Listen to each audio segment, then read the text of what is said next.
MacGrimber.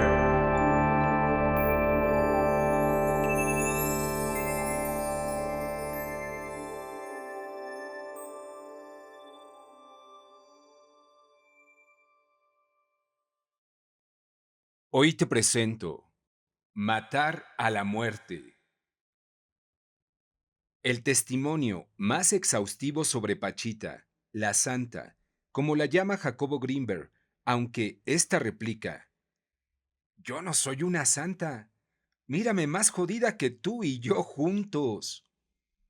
A partir de que la conoció, la chamana es una presencia constante en su obra, una referencia fundamental para la teoría de la sintergia. Pero es importante referir más ampliamente los testimonios de otros tres hombres que estuvieron a su lado.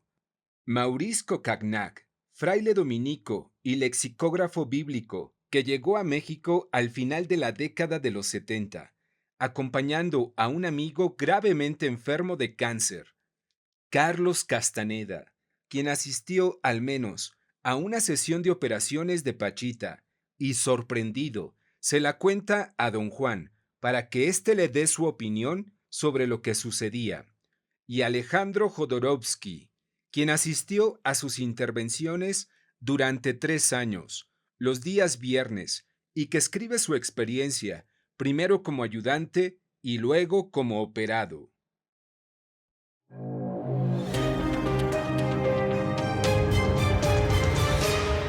Se abre la cortina.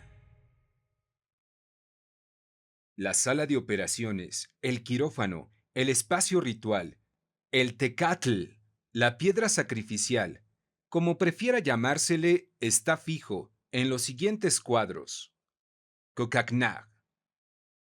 La llama de una vela oscila en un rincón mecida por el viento de una ventana mal cerrada. Sobre la cama acaban de extender la sábana blanca de la operación. La botella de alcohol y el paquete de algodón están ahí, sobre una mesita. La corpulenta forma de Pachita se distingue en el ángulo de la habitación, al lado de la puerta.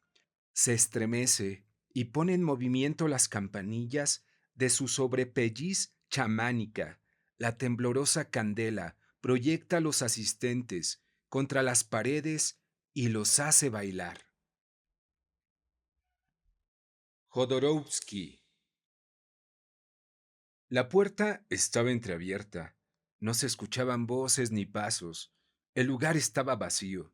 Tratando de marchar en silencio, me deslicé hacia el interior. Todo estaba a oscuras.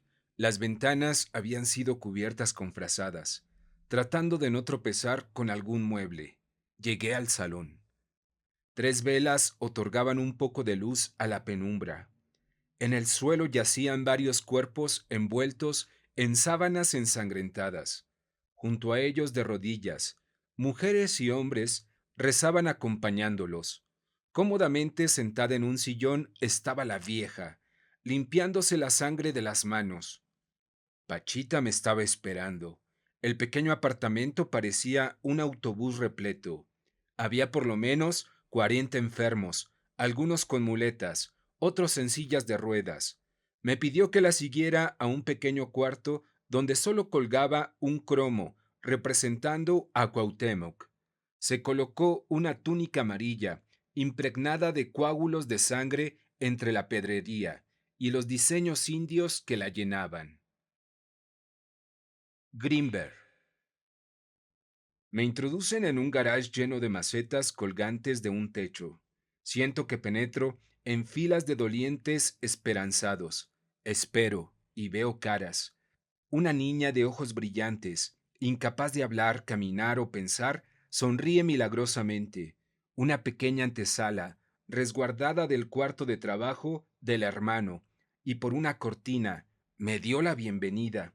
Descorrí la cortina y unos cuerpos envueltos en sábanas y acostados en el piso me saludaron.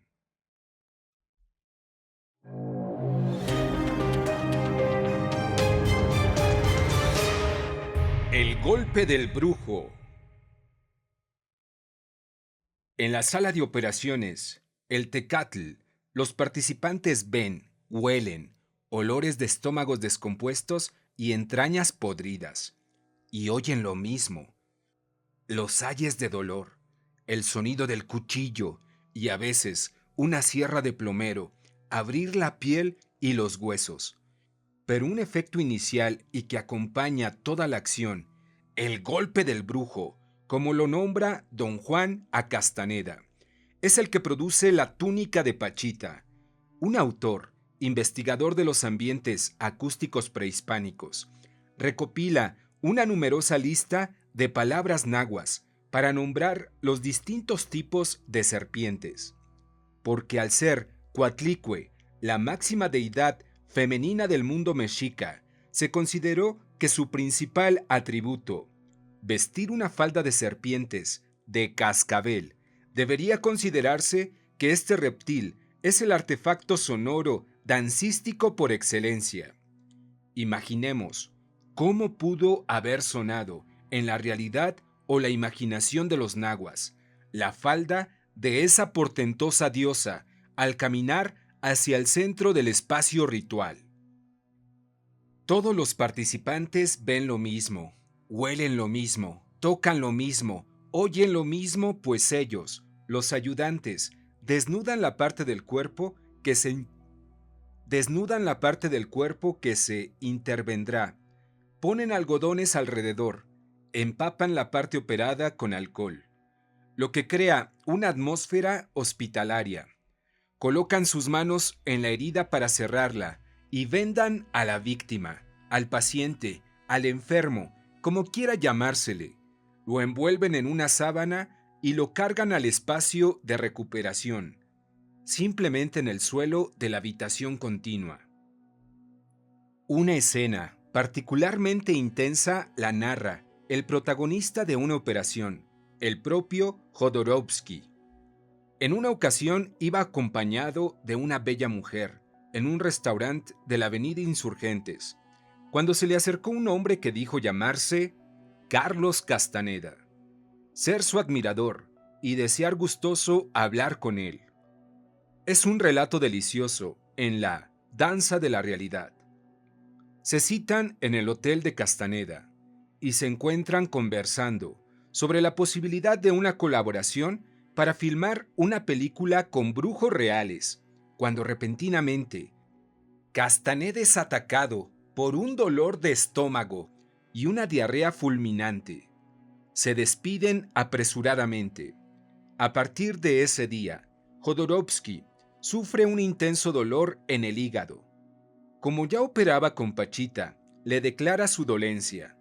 Ella, al frotarle el vientre con un huevo, como lo hacía con sus pacientes, le informa: niño querido del alma, aquí tienes un tumor que voy a operar para arrancártelo de cuajo. Lo ve palidecer y Pachita le dice lo mismo que le dijo a su vez a Greenberg. Llevo más de 60 años operando. Miles de personas han sido abiertas por el cuchillo del hermano. Si hubiera ocurrido un percance a alguno de los pacientes, hace tiempo que estaría en la cárcel. Con una irresistible curiosidad, Jodorowsky decide entregarse a la experiencia para saber qué se siente operarse en tan raras circunstancias. Se quita la camisa. Un par de tijeras aparece en la mano de la curandera. Hizo un rollo con mi piel y dio un corte.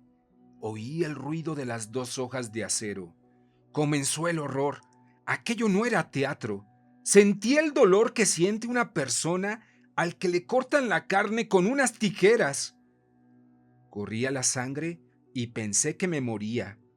Después me dio una cuchillada en el vientre y tuve la sensación de que había dejado mis tripas al aire. ¡Espantoso! Nunca me había sentido tan mal.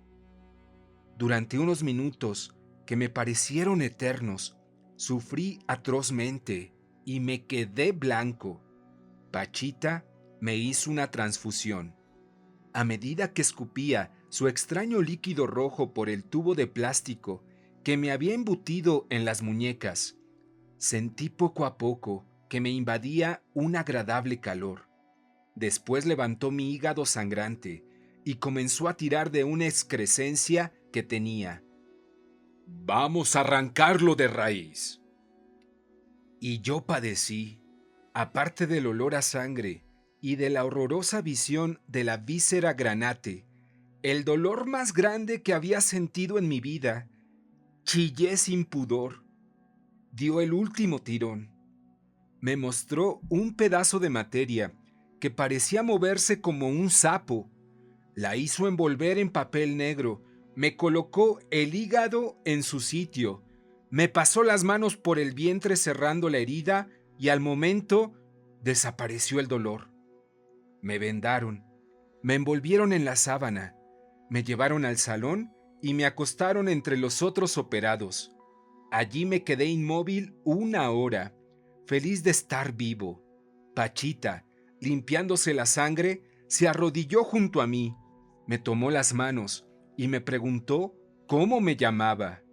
Luego me estrechó entre sus brazos y me entregué a ellos con sed de madre. Cuanto más pedí, más me dio. Quise un infinito cariño, obtuve un infinito cariño. Sí, Pachita conocía el alma humana y sabía utilizar muy bien una terapia que mezclaba el amor y el terror. Durante muchos años, la chamana practicó cientos, quizá miles de operaciones, aparte de las numerosas consultas donde recetaba brebajes o acciones para practicar por el enfermo, como cortar una rosa roja, ponerla en un arroyo y verla desaparecer. Siendo originaria de Parral, allá tenía una casa donde practicaba sus curaciones. Ella misma calcula que en ese sitio habría desarrollado más de 2000 intervenciones. Greenberg, en su libro, narra 93 operaciones para curar todo tipo de afecciones y tumores en la casi totalidad de órganos vitales, un catálogo que documenta, desde la perspectiva de un profesional médico, cómo Pachita describe sus acciones, usando términos específicos para nombrar las partes que disecciona y sutura, incluyendo las transfusiones que practica con una manguerilla desde su boca. Si hay una noción, una palabra, un concepto o, como dice Susan Sontag, una metáfora en la que toda la humanidad de cualquier raza y cultura se siente unificada, es la enfermedad. Desde la perspectiva de la enfermedad en su prisma significativo, la muerte aparece como una noción abstracta. Sándor Márai bromea diciendo que no ha de ser tan mala, pues nadie ha puesto una queja a posteriori. El vivo no se enfrenta a la muerte, sino al proceso de morir, donde la enfermedad es la primera letra en el alfabeto del enigma. La enfermedad es una forma especial de estar en el mundo, nos dice el fraile Cocagnac, quien estuvo muy cerca no solo de Pachita, sino de Castaneda en sus indagaciones espirituales. El enfermo sostiene su identidad en la enfermedad desde su voluntad inconsciente.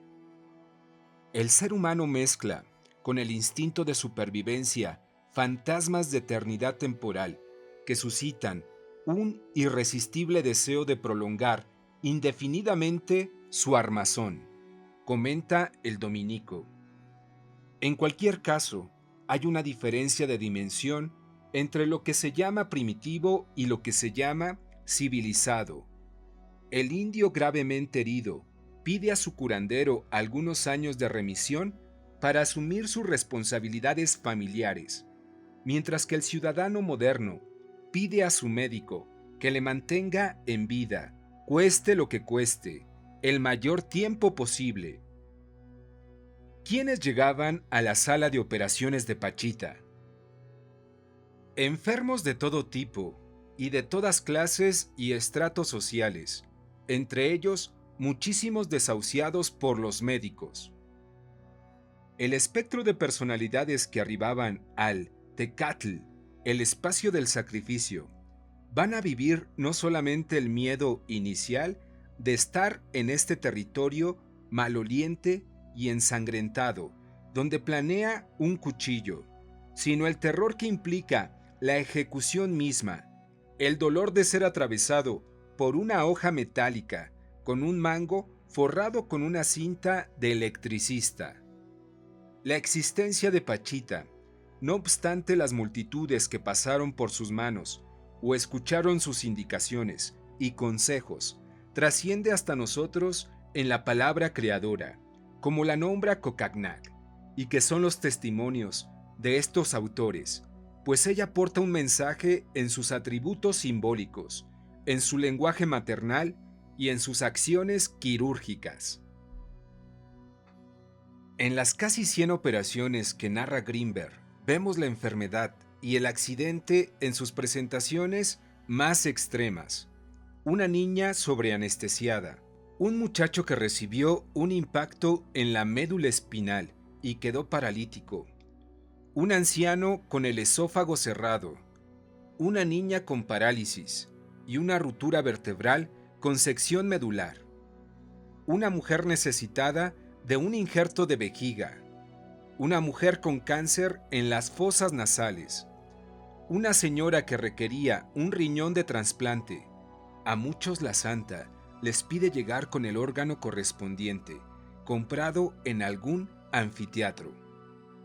Una mujer con un tumor en el cerebelo, una señora con cáncer abdominal, una mujer con problemas en sus suprarrenales, un señor con un tumor hipofisiario, un joven sordo, una joven con apendicitis, una viejita con un dolor de fémur, una mujer con cáncer pulmonar, un niño con una hernia, una mujer con un tumor en el hígado, un joven que requería trasplante de corazón, un anciano que requería trasplante total del nervio trigésimo, un señor con un injerto en la rodilla de plástico y acero totalmente infectada, una joven con parálisis facial, una joven diabética con alteraciones de circulación de su muslo, una señora con el fémur fuera de su sitio, un muchacho completamente ciego, un muchacho sordomudo, un anciano con un problema prostático, un muchacho con poliomielitis y parálisis total de la cintura para abajo. Cocagnac, al lado de la chamana, sabiendo que es tanto su paciente como su ayudante, señala: veo llagas abiertas que me remiten a mis heridas secretas, tejidos deteriorados que me recuerdan que el alma también puede tener equimosis. El cuerpo vendado, envuelto en su sábana blanca, se convierte en una imagen fluorescente. No es en absoluto una momia a la sombra de la tumba, sino un capullo de seda o una crisálida, lugar de fecundas latencias, cuna de la metamorfosis. En algunos casos, la enfermedad es una escapatoria, una tentativa de evadirse de la galera del miedo, y el cuchillo planea, no para cortar la piel, sino para cortar el péndulo que transmite la angustia al corazón. El cuchillo de Pachita, en la temblorosa claridad de la habitación, se convierte en una espada ritual. No es una caricatura de bisturí. Su simbólico filo penetra las junturas del alma y separa el yo henchido por el miedo del que se mantiene fuera del trance del terror. Cocagnac, con una poética que tiene la vena de la devoción franciscana. Recordemos que este santo asume como fundamento de su obra la capacidad del monje para desprenderse de lo orgánico e impulsar y expandir su luz. Están documentadas sus levitaciones y curar con el contacto. Greenberg, con su paciencia de relojero para describir los mecanismos cuánticos, con su característica claridad profesoral, y Jodorowsky, con su pasión siempre luminosa, nos hacen ver que el hombre civilizado está sujeto al miedo que lo acompaña en esta huida, y se contenta con cambiar la máscara. Al miedo de vivir le sucede al pavor de la muerte. Cocagnac. Y los médicos, las clínicas, los hospitales, los consultorios, los quirófanos, las farmacias, las terapias de todo tipo, son los engranajes que mantienen activo y rozagante ese gran mecanismo universal del temor que desemboca en la industria de la agonía, como la llama Maray. La existencia de Pachita, pero no solo de ella, sino de decenas de curanderos o psicólogos autóctonos o especialistas religiosos de diversos linajes y tradiciones mexicanas, postula un sistema otro al sistema de asistencia y seguridad que la civilización se ufana en ostentar como uno de sus más notables logros. Castaneda narra que don Juan se horrorizaba cuando su discípulo le cuenta las acciones de los psiquiatras. ¿Cómo un psiquiatra puede tener también problemas? Yo le dije, ¿qué quiere que sea? ¿Un superhombre? Don Juan respondió, por supuesto, uno tiene que exigir que el que ayude sea un superhombre, que esté libre de todas taras y las mezquindades para interpretar y sugerir una conducta. De otro modo, lo que hace es validarse a sí mismo. Quien entraba al recinto sacrificial, al Tecatl, asumía de antemano que no era un ser humano solamente quien lo atendería, sino una entidad externa, que en este caso se llamaba el hermano.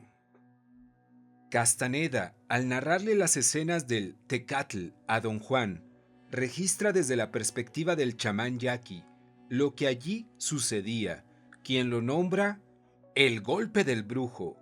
Pachita ha reducido a migajas la autocontemplación de las personas que forman su público mediante una serie de actos que no tienen equivalente en su vida cotidiana. La espectacular posesión por el espíritu, el cambio de voz, el cuerpo abierto del paciente. Desde que se truncó la continuidad de la idea que tenían de sí mismas, el punto de unión de las personas presentes quedó en disposición de ser desplazado. El cuchillo de Pachita separa el punto de unión, rotura ese punto de encaje, lo desteje, lo desfibra, o en términos de Greenberg, fusiona el campo neuronal con la latiz o el hipercampo, pues imaginamos lo que la física cuántica postula como un universo de 10 dimensiones, podríamos acercarnos a esta imagen, que solamente un brujo en el Tecatl puede ver, y en una ocasión una joven paciente, y doña Candelaria, ayudante, quien describe para el brujo científico cómo hay decenas de manos, quizás cientos de pequeños dedos luminosos, que se mueven a altísima velocidad dentro de las heridas alrededor de la hoja de Pachita y en las manos de los ayudantes que la suturan. Greenberg penetra en esta relación directa con el hermano, ya no a través de Pachita, sino en un diálogo interno directamente con un hombre concreto, que fue de piel, sangre, huesos como nosotros, que murió al caer México Tenochtitlán, invadida y destruida por los ejércitos de la Liga Antitenochca. Al mismo tiempo que sabe Greenberg que está en relación con esa franja de conciencia, de alta sintergia, que llaman todos Cuauhtémoc o el hermano, estudia el personaje, lee todas las biografías a su mano, que no le satisfacen siempre en sus imprecisiones, contradicciones y errores, y emprende una escucha directa del protagonista de los textos, quien le dice: no hacíamos sacrificios, hacíamos esto que has visto. investigábamos. El sacrificio es una constancia, pues compromete la crónica hispánica, pero también la iconografía de los tlacuilos y escultores indígenas. Impenetrable aún, pues el estado actual de la ciencia aún está lejos de comprender los fenómenos como los que atestiguaron estos 4 escritores. ¿Con quién habla Grinberg? ¿A quién escucha? ¿Con quién dialoga? Para el brujo mexicano, cada hombre tiene un sitio concreto en el mundo, y eso debe entenderse tanto en el tiempo como en el espacio, nos explica Cocagnac. Esta visión no es fatalista, sino que revela una concepción orgánica de este mundo. Hubo un tiempo en que los hombres se consideraban parte de un inmenso cuerpo, al que llamaban muchas veces Tierra Madre, antes de pronunciar las palabras planeta o cosmos. Esa relación era la conciencia de una filiación tierna y respetuosa hacia un organismo vivo, caliente y palpitante, que englobaba al hombre, lo llevaba y alimentaba antes de acoger en su seno su despojo mortal. Las malas relaciones con ese organismo vivo se traducían a la sazón en enfermedad física o mental, estando ambos aspectos perfectamente unidos. De esta manera, el hermano es una presencia física, espiritual, material, energética y mística, incluso histórica, en el recinto de Pachita. Los brujos ayudantes pueden establecer también relación directa con la entidad. En el caso concreto de Cuauhtémoc, se trata de un símbolo de gran poder cívico, cultural e ideológico. Está el último rey azteca en el núcleo imaginario de una representación nacional, íntima y pública, tanto como Cihuacóatl, o Coatlicue, o Ixuina, o toda la diosa madre, nombrada por los pueblos primitivos de México. Un antecedente de la obra de Grinberg lo tenemos en la de Gutiérrez-Thibon, que tuvo experiencias de brujería y mediumnidad con chamanes que lo ayudaron a penetrar en la palabra de México. Estos hombres y mujeres se acercaban a lo sobrenatural, es decir, se evadían de la realidad por 2 caminos: los procedimientos mediúmnicos y la ingestión de sustancias psicotrópicas, capaces de provocar las más portentosas alucinaciones. En ambos casos, la sensación de realidad es absoluta. En el primero, las idioplastías, materializaciones de pensamientos, se ven y se palpan, porque son realidades físicas. También en el segundo está uno perfectamente despierto, y en plena luz del día, desfilan ante sus ojos espectáculos que pertenecen al mundo onírico y que, en este, tienen la peculiar coherencia: individuos dotados de lo que actualmente llamamos percepción extrasensorial, algunos de los cuales se llamarían, en lenguaje moderno, médiums de efectos físicos. Grinberg es el primer investigador que da nombre cuánticos al proceso materializador de la conciencia que se logra en la experiencia de la creación chamánica. Y según narra Grinberg, Castaneda le plantea que su principal interés en la colaboración con él es que Jacobo le pueda ayudar a comprender situaciones inexplicables. Como Carlos Castaneda, que reconoce ser un vehículo que escogió don Juan para transmitir su saber a la humanidad, Grinberg se siente también un vehículo de Pachita para difundir su mensaje. Los brujos frecuentemente se burlan de sus aplicados alumnos, todo el tiempo tomando notas, todo el tiempo preocupados por registrar la experiencia chamánica. Castaneda cuenta que tomó cursos para la notación coreográfica, y así poder plasmar no solo la voz, sino la gestualidad y los movimientos del cuerpo del brujo cuando se pronuncia. De estos 4 autores, fluye impecable la palabra creadora. La escritura como golpe del brujo es el cuchillo que propicia el poder de la transformación, pues tanto la curación como el enfermar están vinculados a la transformación. Durante la última década, antes de su desaparición en 1994, Greenberg fue un difusor temprano en México de la teoría cuántica y sus múltiples implicaciones. Actualmente, son numerosos los autores mexicanos e internacionales que trabajan según las conceptualizaciones y categorías de esta teoría, de la física teórica, en los campos de la conciencia y la salud. Pero en los 80s, y en un ambiente tan estratificado y normado como es la academia, Greenberg era tachado de loquito por muchos de sus colegas, sobre todo cuando apareció el libro de Pachita en su propia editorial, aún sin el sello de una editora española.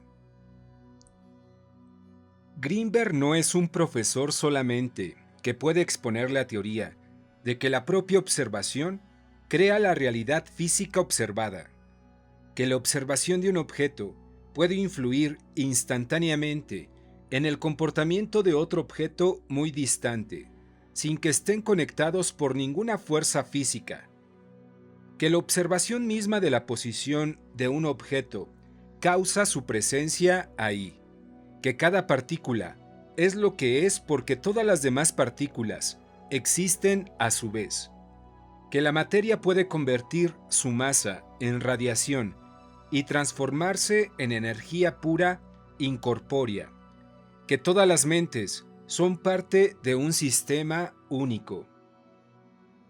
Esto Greenberg no lo va a explicar en un salón de clases ni en un libro universitario solamente, sino a los participantes del acto sintérgico o cuántico, los ayudantes de Pachita y el hermano mismo habitando en Pachita.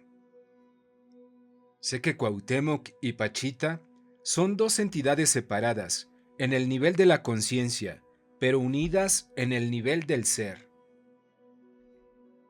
En el laboratorio estamos demostrando que el cerebro humano puede crear una fuerza antigravitacional, y eso siempre sucede cuando ocurre un proceso de unificación informacional que podría definirse como una expansión de la conciencia.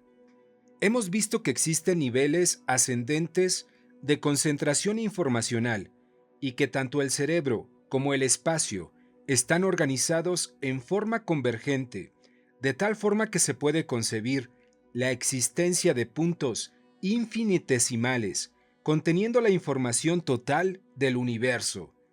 A esos puntos los hemos considerado como pertenecientes a un espacio de elevadísima sintergia, ocurriendo en ellos fenómenos muy interesantes. En un espacio de alta sintergia está la unificación que se trasciende el tiempo y el mismo espacio. Allí existe una máxima redundancia informacional y un alejamiento o quizá inversión de la fuerza gravitacional. Cuando un cerebro alcanza estados de elevada conciencia, también trasciende el espacio y el tiempo, y la gravitación afecta el espacio que lo circunda, creando una fuerza antigravitacional. Al menos, eso indican nuestros resultados experimentales. La experiencia es el concepto central greenberiano.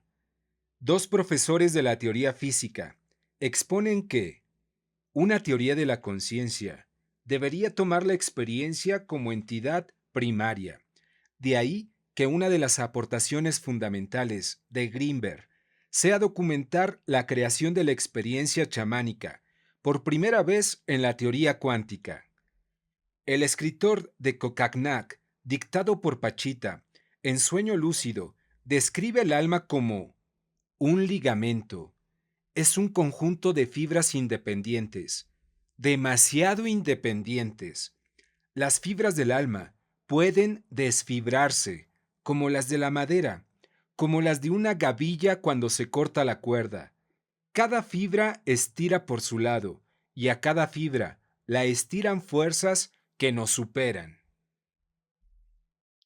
Esta descripción, revelación del hermano, puesto que aceptamos que el ser conserva su individualidad después de la muerte, en el sueño lúcido o el sueño del despierto, que registra el fraile dominico, es un mensaje directo de estas franjas de alta sintergia. Un autor, al estudiar la teoría sintérgica, recuerda la teoría de las supercuerdas de Mikio Kaku, teoría de la física moderna, que señala que la estructura material del espacio-tiempo es un entramado o urdidumbre de infinitas cuerdas inconcebiblemente delgadas y unidimensionales, las cuales, dependiendo de su fase, pueden percibirse como partículas. ¿Por qué tantas de ellas?, se pregunta Karku. En esta teoría, una cuerda tiene un tamaño de 10 a 20, 10 elevado a la 20, absolutamente invisible para el ojo humano, y una partícula subatómica es tan solo un modo de la vibración de la cuerda. Cada partícula correspondería así a una resonancia diferente. Ninguna partícula es por sí misma fundamental. Un electrón no es más fundamental que un neutrino. Lo es cuando poseemos medios para ver su estructura última. Según esta teoría, si pudiésemos supermagnificar cualquier partícula, veríamos finalmente una pequeña cuerda vibrante, vibración que, de paso, solo podría tener lugar en universos de 10 dimensiones. De hecho, la materia no viene a ser otra cosa que las armonías creadas por esas cuerdas vibrantes. Grinberg apunta una observación que le hizo en el Tecatl, Doña Candelaria, parte interior del círculo de Pachita, cuando Jacobo se estaba moviendo de cierta manera dentro del cuarto de operaciones, le dice: estás alterando la energía, estira los cordones y no debes hacerlo. Las fibras del alma que describe Cocagnac serían, en el lenguaje de los profesores, actos de sobreposición. Explica Pachita al fraile. A veces hay que desligar el alma cuando las fibras se superponen, se lesionan, estiran cada una por su lado. Hay que extender esas fibras, redistribuirlas y ordenarlas para entrelazarlas otra vez. El ligamento del alma no merma su libertad. El ligamento es la libertad del alma. No se puede hablar del alma si no hay ligamento. Si quieres, podríamos decir que las fibras del alma y las del cuerpo son de la misma naturaleza, como en las antiguas gavillas, en las que 6 tallos de trigo trenzados sostenían todo el fajo. En el hombre hay fibras que lo sostienen todo. Al principio son muy frágiles, con el tiempo se vuelven más resistentes que el sisal. El trabajo del verdadero médico consiste en fortalecer las fibras del ligamento. Hay plantas que tienen el espíritu del ligamento. Son buenos remedios. Hay que prestar atención a las plantas y a los remedios. No hay que estirar demasiado el ligamento, o se rompe, y el alma se desfibra, o el ligamento estrangula el alma. El ligamento debe sostener, mantener con flexibilidad. No es fácil y puede ser peligroso. Las fibras del alma son las fibras del cuerpo que se han vuelto luminosas. Juntas son luminosas. Separadas o demasiado apretadas, se ennegrecen y se pudren. Hay que aflojar y a veces hay que apretar.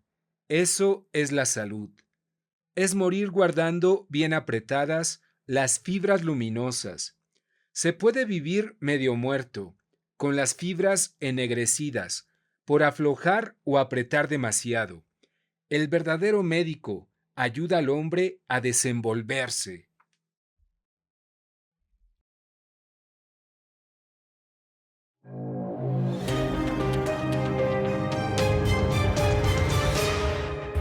México profundo. Los cuatro escritores que estudiamos escriben en la década de los 80 y son un manifiesto de lo que otro autor, Guillermo Bonfil Batalla, nombra como México profundo, que no es una noción inventada por el contentillo, nos dice, y tampoco puramente teórica, pues se refiere nítidamente a un México que se ha mantenido en resistencia, innovación y apropiación.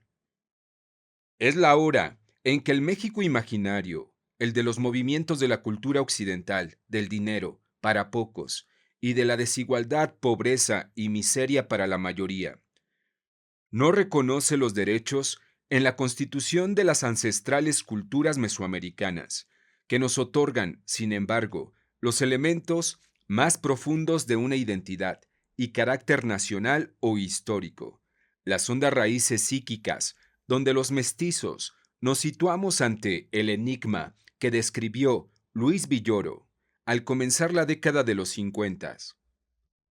Una dimensión espiritual que se manifiesta en mis propias posibilidades significativas, donde el ser del indio es una presencia en la memoria iconográfica y escrita que desde su pasado remoto, arqueológico arcaico, nos hace recuperar una dimensión oculta de mi propio yo.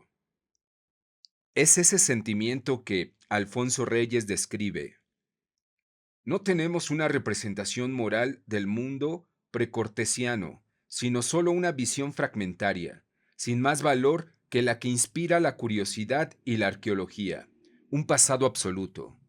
Nadie se encuentra ya dispuesto a sacrificar corazones humeantes en el ara de las divinidades ferozas, untándose los cabellos de sangre y danzando al son de huecos leños. Una vez, escrito México profundo y muerto Bonfil Batalla, el Ejército Zapatista de Liberación Nacional declaró la guerra al ejército mexicano. Así contestaba ese México profundo a la negación de la civilización mesoamericana en la voz de un hombre blanco enmascarado. Fracasaron los españoles, los franceses, los estadounidenses y todos los regímenes liberales, desde Juárez hasta el actual. Entonces, ¿por qué no reconocer que los indígenas están ahí y es preciso darles una oportunidad? Las fuentes principales de la sabiduría y la experiencia chamánica que registran los cuatro autores que estudiamos están relacionadas con etnias originarias. Pachita habla en náhuatl, en trance, y viaja a visitar a los coras en el norte. Don Juan es indio yaqui, don Panchito maya, don Lucio nahua. Es a partir de la publicación de las obras de estos cuatro autores que estamos no solo en la nacionalización de sus mensajes, sino en su internacionalización. Antes de desaparecer Grinberg, publicó en España y Francia, aparte de que redactó en inglés Creation of Experience. Sobra decir de la enorme difusión en diversas lenguas de la obra de Castaneda. Jodorowsky es un autor reconocido en América y Europa por su cine, teatro y libros. Cocaignac pertenecía al clero francés. Poco después de los 80, en que se fraguaba la rebelión indígena de Chiapas y nuestros autores registraban su experiencia chamánica, empezaron a aparecer una serie de volúmenes de un grupo de estudiosos sobre los libros pintados de Mesoamérica, donde por primera vez, en el proceso de las interpretaciones o exégesis de estos famosos documentos indígenas, se incorpora la voz de los chamanes contemporáneos, herederos de los tlacuilos y sacerdotes que dieron origen a estas fascinantes páginas. Los autores señalan, se ha perdido el contacto directo con la tradición cultural indígena, cada vez más marginada en su propia tierra. Como consecuencia, las teorizaciones de los científicos dicen más sobre sus autores que sobre los pueblos cuya cultura pretenden analizar. La participación de los sacerdotes mesoamericanos actuales en el proceso del desciframiento de los libros pintados ha arrojado resultados como, por ejemplo, la lectura de la serie del Códice Feherbari Mayer, que nombran manojos, contados, cuando los autores ven los altares que los tlapanecas ofrendan a su gentilidad, se cercioraron que esas líneas y puntos no son cuentas astronómicas, como se había dicho, sino series numéricas y posiciones de ramas de ocote y tallos diversos de pastos y flores en los altares. Un contacto directo con la tradición viva de las comunidades originarias, nos dicen, hubiese permitido un acercamiento más certero a los signos abiertos de la pictografía mesoamericana, pero esta no se consideraba revelante para conocer el pasado. El prejuicio generalizado, según el cual la cultura indígena no era más que un fragmento triste y decadente, desvinculado de la sabiduría de los antiguos, y un lastre que obstaculizaba el progreso nacional, cerró las puertas a un posible acercamiento y a la comprensión. Bonfil Batalla lo había dicho. La respuesta ideológica del colonialismo a la cultura mesoamericana consistió en la apropiación del pasado indio, asumido ahora como pasado de los propios criollos, la capacidad para disociar al indio de ayer del indio de hoy. Es una alquimia mental que perdura hasta nuestros días.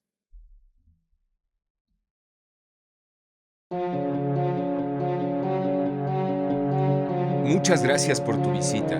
No te pierdas el próximo capítulo, Creación de la experiencia, física cuántica y chamanismo mexicano.